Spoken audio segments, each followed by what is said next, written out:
Is trouble brewing in Boston after the 2025 MLB trade deadline? Now, it's no surprise that the deadline did not go to plan for Craig Breslow, Sam Kennedy, the Red Sox, or the Red Sox fans in general. But are the Red Sox actually in pretty serious trouble after the deadline has passed? We're going to go into detail on that today. But before we do that, I looked at the analytics last night after we went live, after the trade deadline had passed. Thank you to everyone that joined us on the live, by the way. It was a lot of fun. But I looked at the analytics and I saw this, and this was very, very concerning to me. Only 32.4% of the people that watch our videos are subscribed. There are 67.6% of you that are not subscribed. We need to get this ratio way higher than this ratio. So if you have not already, daily Red Sox videos, even with the deadline over, make sure you hit that subscribe button. Join the channel today for daily Sox videos through the good and through the bad.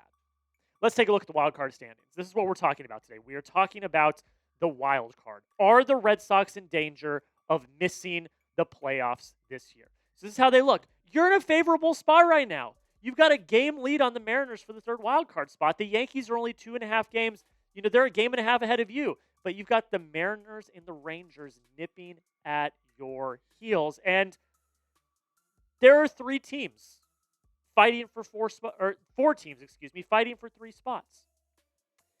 Are the Red Sox the odd man out? Because the other 3 teams, the Yankees, the Mariners, and the Rangers, all got better.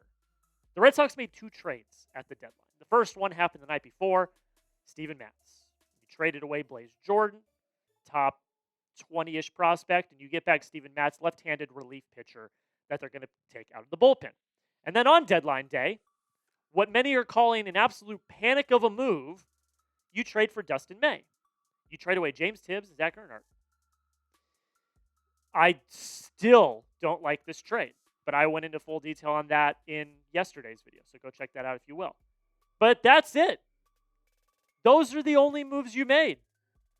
You brought in a journeyman reliever who's good. I still am favorable of that trade. And you brought in a starter that is the definition of volatile and has had multiple injuries. This is your rotation now. This is you didn't upgrade. You didn't. Crochet, Giolito, Bello.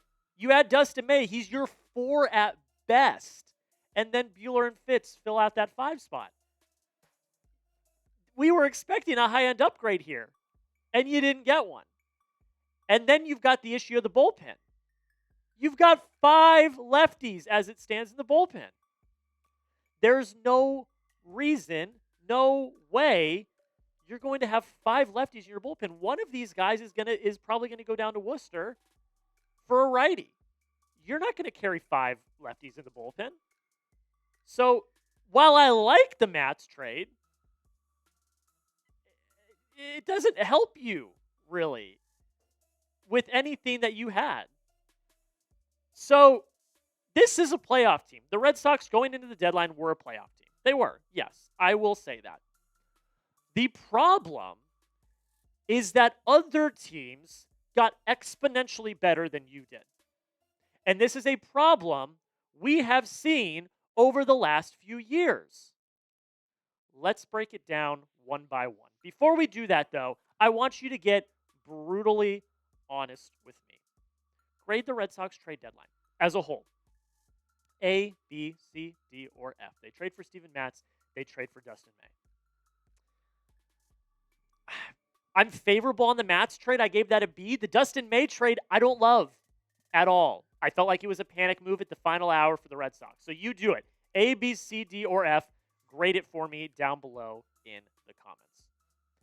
Let's go into detail now. Because like I said, there are 4 teams vying for 3 spots. The Yankees, the Mariners, and the Rangers. So let's see what they did at the deadline. Let's start with our favorite, the New York Yankees. So this was their team card going in. I had their needs at third base, starting pitcher, and relief pitcher, and they were buyers. Well, for third base, you went and traded for Ryan McMahon, a player that I am incredibly high on. I think Ryan McMahon is going to do some special stuff in the Bronx. He already has. He's already contributed to the team so far. So they fixed their third base slot which they really needed to fix. Then you go to the bullpen. They bring in David Bednar, probably one of the best relievers that was on the market. Not only that, you bring in Jake Bird, another talented reliever. And they weren't even done there. They brought in Camilo Duvall, another talented reliever. They took what was their glaring weakness, their bullpen, and they upgraded it substantially. And then on top of that, they upgraded their third base slot. Their bullpen got significantly better. We've memed on the Yankees for years of having a bullpen that consistently crumbles. We've made multiple jokes this year about how, they traded for Devin Williams in the offseason and he has stunk. Well, I hate to break it to you, Red Sox fans. The Yankees' bullpen got a lot better. And that was a reason why you were so confident playing against them, because once you chase their starter, their bullpen's going to crumble. Well, they went into the deadline and they made the upgrades they needed to. So it's a little more worrisome when you play the Yankees. But let me know, are you worried about the Yankees? Y for yes, N for no. Now, they're a game and a half ahead of you, but they are not going to crumble like I think a lot of us thought they were. They went and they made the moves they needed to make. And for that, they got substantially better. So you let me know. Y for yes, N for no, are you worried about the Yankees? Let's talk about the Mariners. The team nipping at your heels. They hold the third wild card spot right now. They are a game back of you. They needed third base, first base, relief pitcher. Those were their biggest needs. Well, they made the first big move of the deadline. They brought in Josh Naylor. There's your first baseman. 2 prospects is all it took. Then they went into the bullpen. They got Caleb Ferguson from the Pittsburgh Pirates, who I'm high on. I think he's pretty good. And then they made the biggest move, one of the biggest moves of the deadline, bringing in Eugenio Suarez. There's your third baseman. The Mariners needed offense, and they needed it bad.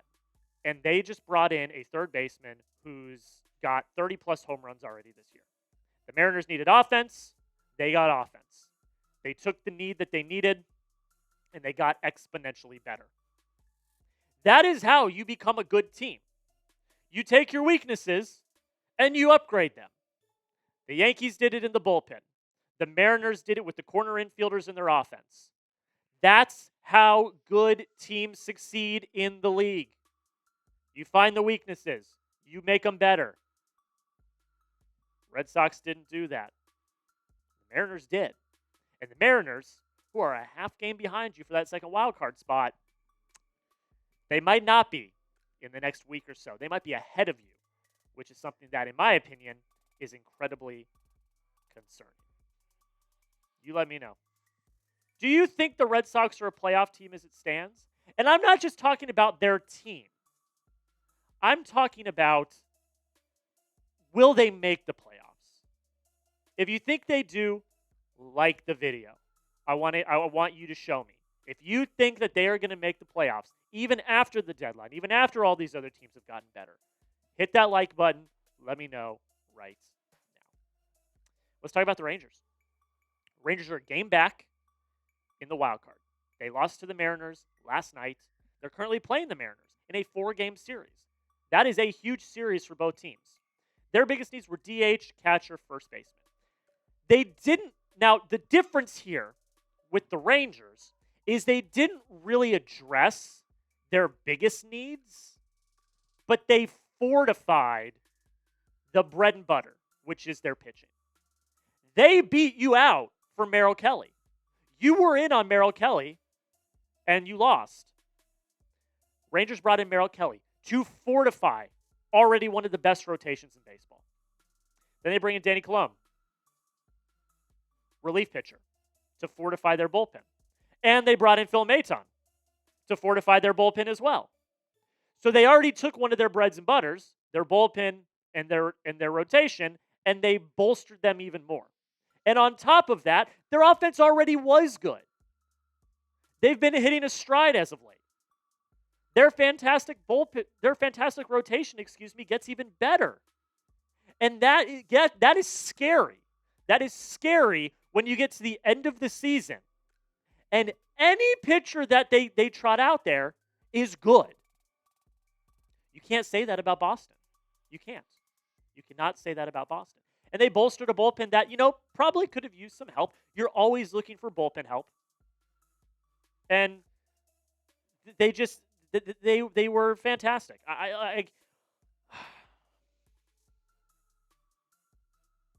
I'm concerned. I'm concerned with this team.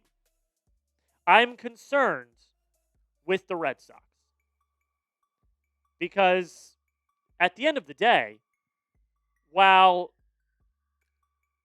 you were good, your teams got better.